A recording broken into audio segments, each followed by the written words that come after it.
There are no subtractions and divisions in our mind. There is only addition and multiplication. I will just remove negative thoughts and I will have positive thoughts. All the best, it's not going to work. It's just that you need to pay little attention as to how it functions. You will see there is a distinction between what is you and what you have gathered.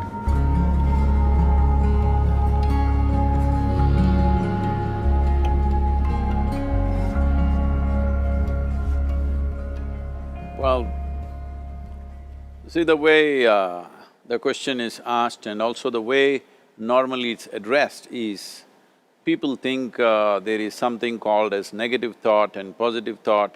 They want to remove the negative thoughts and have only positive thoughts. For such people, I would ask them to just experiment for 10-15 seconds. Let them forcefully remove one thought from their mind. For example, next 10 seconds, just don't think of a monkey. Try not to think of a monkey for next 10 seconds. You will see you will be full of monkeys. So what I'm saying is, this is the nature of your mind, because in this mind, all the three pedals are throttle. There is no brake, there is no clutch. Whatever you touch, it will only go faster. In this kind of mind, people have been taught from moral teachers and religious teachers, do not think about bad things. Well, since then it's been a full-time job. So there is no way you can handle the mind like this. This doesn't need any great enlightenment. If you spend 2 minutes with your eyes closed, you will realize you cannot do anything forcefully with this mind. So, I want to remove negative thoughts. Do not ever go in this direction, because what you want to remove will become your quality. Always you will be on it. So what should I do? The thing is this, without understanding the fundamental mechanism of this mind, because our mind, human mind, is the most sophisticated computer on the planet. Even all the supercomputers have come out of this. When this is the case, is it not important that we understand the mechanics of how it functions?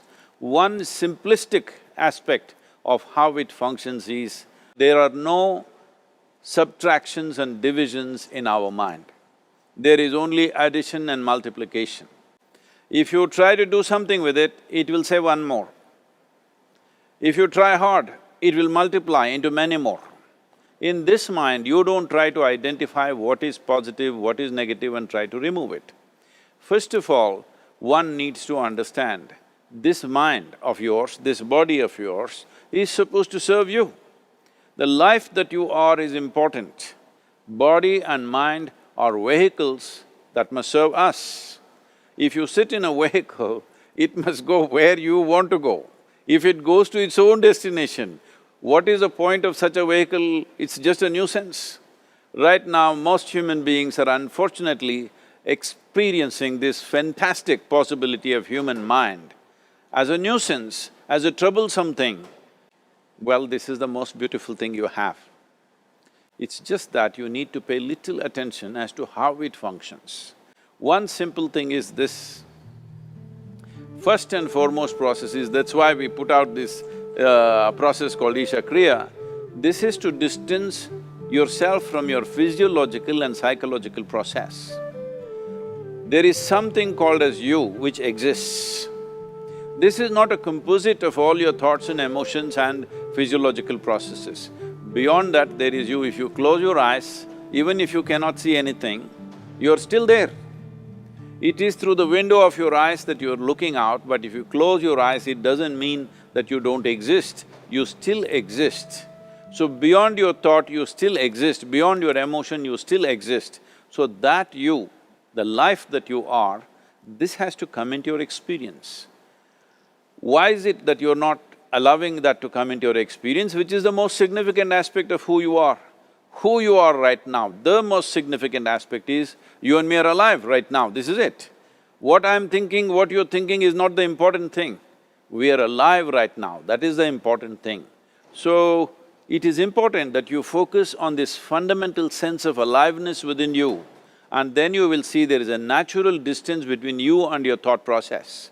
Once there is a distance between your psychological process and your physiological process, this is the end of suffering. Because there are only two kinds of suffering that human beings go through, physical suffering and mental suffering. Once you create a little space between you and your mind, between you and your body, this is the end of suffering. This is something every human being has to experience and know, otherwise thinking I will just remove negative thoughts and I will have positive thoughts, all the best, it's not going to work 100%, it's not going to work because nobody can remove it, they can avoid it for some time. So when negative thoughts come, you say Ram Ram, Shiva Shiva, whatever you want, but this is just avoiding, it's not gone. The moment you stop that, it will pop back with great force, otherwise it'll come back in your dreams. So it's very important, first of all you need to understand your anger, your resentment, your fear, your anxieties, the negativity that you generate. Generally resentment, anger, it is always directed towards somebody. But we need to understand this is poisons that we are drinking and expecting somebody else to die. Fortunately, life doesn't work like that. If I drink poison, I die. If I drink poison, you don't die. So, we need to understand this. When I say poison, today you can have yourself chemically analyzed. Right now, what is your blood work, what it says? 5 minutes of intense anger, check your blood work and see, there will be lots of negative elements in it, literally you're poisoning yourself. So, do you want to poison yourself? Definitely not. Now the very question is coming from certain helplessness, what shall I do? Don't do anything, just sit back and just concern yourself with something which is a life process. Maybe your heartbeat, maybe your breath, maybe just a sensation of being alive. Depending upon how sensitive or how perceptive you are, accordingly, find something. It could be a sensation in the body, it could be breath, it could be heartbeat, it could be anything, something which indicates life to you. Just pay attention to that for some time. Slowly you will see there is a distinction between what is you and what you have gathered, which includes both your physiological and psychological possibility or mess, whatever you made out of it.